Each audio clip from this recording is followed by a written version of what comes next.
안녕하세요. 김태원의 현명한 투자자 방송 시작하겠습니다. 오늘은 덕양산업에 대해서 말씀드리겠는데요. 덕양산업은 대표적인 자동차 부품 회사고 매출 외형이 1조 5천억에 달할 만큼 굉장히 큰 부품 회사입니다. 그리고 주 거래처는 역시 현대차와 기아고요. 그리고 이 회사가 만들고 있는 이 자동차 부품은 이 자동차 전장 쪽에 들어가는 이 전기차 배터리의 케이스 쪽까지도 같이 또 이제 사업을 하고 있습니다. 이거는 주로 이제 자동차 경량화에 관련된 부품들을 만들다가 이제는 현대차의 요청인지 아니면 이 회사가 스스로 신규 사업을 준비하는 건지 전기차 배터리 케이스 쪽으로 사업을 확장해 간 케이스입니다. 그리고 이거에 대해서 현대차와 사업 협력 관계가 굉장히 끈끈하게 되어 있는 회사지요. 근데 요즘 이슈가 되고 있는 건 리튬 메탈 배터리라는 건데요. 이거를 이제 미국에 있는 스타트업인 SES라는 회사가 개발을 하고 양산성 있게 개발하는 데 성공을 했습니다. 근데 이 SES라는 회사는 현대차와 SK온이 투자한 회사들이고, 특히 이 현대차를 통해서 덕양산업은 이 SES의 하이브리드 리튬 메탈 배터리 사업에 참여할 수가 있을 것 같습니다. 그래서 이런 것 때문에 시장에서 이 덕양산업에 대해서 굉장히 큰 기대감을 갖고 있는데요. 덕양산업은 미국에도 공장을 짓고 있고 미국의 전기차 생산과 동시에 거기에 부품을 납품할 수 있게 준비를 하고 있습니다. 그러면서 자연스럽게 현대차가 배터리를 내재화한다면 이 하이브리드 리튬 메탈 쪽을 내재화할 가능성이 크기 때문에 이쪽에 배터리 조립하는 모듈을 만드는 이런 사업자로 아마 덕양산업이 참여할 수 있지 않을까라는 기대감에 주가를 상한가까지 밀어올리는 모습을 보였습니다. 그래서 이 LNB라는 리튬 메탈 배터리라는 게 이제는 이 차세대 배터리로서 시장에 관심을 많이 받고 있는데요. 기존에는 이 리튬 이온 배터리가 화재에 약하다는 취약성, 충격을 받았을 때 화재가 난다는 문제 때문에 이 전고체 리튬 메탈 배터리가 시장에 관심을 받았습니다. 하지만 이 전고체 리튬 메탈은 양산성에서 문제가 있고 아직까지 일본 기업을 제외하고는 양산에 성공한 기업이 없어요. 그리고 삼성 SDI는 2027년을 목표로 세웠다가 최근에는 2025년으로 앞당겼고요. LG 엔솔 같은 경우도 이 삼성 SDI보다 1년 늦게 양산에 들어갈 가능성이 큽니다.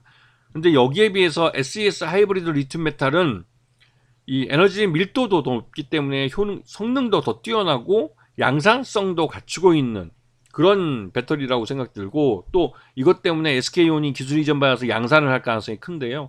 그렇게 될 경우에는 LG 엔솔을 하고 한번 SK온이 한번 경쟁해 볼 수 있는 그런 기술적으로 좀 진보된 그런 기술을 확보했다는 의미가 있기는 할 겁니다. 하지만 이 현대차는 이 배터리 자체를 내재화해서 배터리 셋업체를 제외하고 자신이 직접 배터리를 만들 생각을 하고 있는 것 같아요. 이런 부분은 SK온과 현대차가 동상이몽이라고 할 수 있겠죠.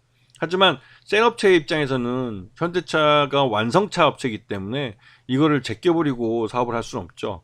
그렇게 되면 SK그룹이 직접 전기차를 완성차를 만들기 전에는 이 부품은 자기들은 이제 배터리를 납품할 데가 없어지기 때문에 SK온 입장에서는 벙어리 냉가슴이 될 수밖에 없고, 이 덕양산업 입장에서는 가만히 있어야 현대차가 알아서 이 일감을 주기 때문에 그냥 가만히 이제 눈치만 보고 있는 거죠.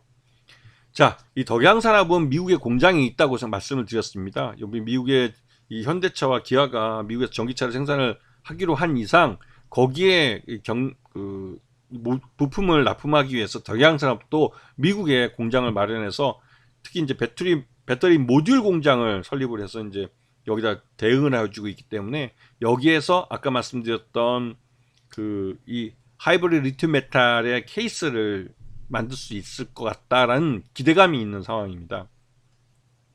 그리고 이제 기본적으로 이 덕양산업은 코오롱 플라스틱이나 이런 회사들과 함께 차량 경량화에 어떤 기술력을 인정받는 그런 회사입니다.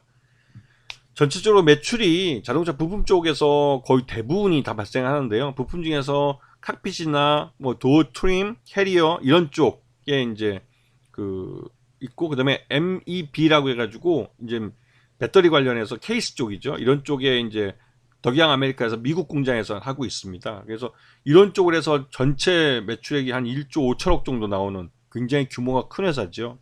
예. 그리고 최근에 음주운전 방지 장치에 대한 기술도 보유하고 있는 걸로 알려져 가지고 이번에 국회에서 이 관련 입법이 될지는 모르겠지만 음주운전 방지를 위한 장치를 의무적으로 이 음주운전으로 적발된 사람들은 다 장치를 하게 하는 강제 규정이 법적으로 만들어질 경우에는 상당한 실적이 도움이 되지 않을까라는 생각도 들기도 합니다. 예. 그리고 전체 매출액이 작년 기준으로 1조 5천억에 영업이익은 한 289억 정도 발생했고요. 순이익은 128억.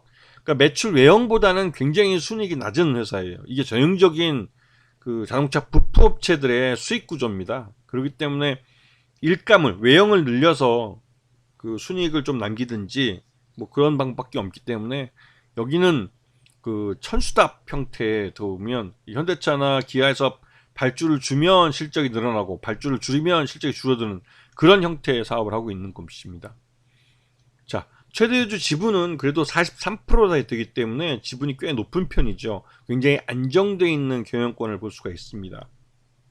그리고 덕양산업이 작년 2022년 실적 기준으로 봤을 때 적정 주가는 6,000원 정도로 평가되기 때문에 오늘 상한가로 거의 뭐 근처까지 다 왔다는 생각이 듭니다. 근데 실제로 이렇게 주가가 급등하게 된 이유가 뭐 아까 말씀드렸던 메탈 리튬 배터리에 대한 미국에서의 그러니까 배터리 모듈 업체로 참여한다는 거. 그리고 또 한 가지는 아까 말했던 음주운전에 대한 방지 장치, 그거에 대한 여러 가지 호재들이 한꺼번에 복합적으로 적용한 측면이 있고요.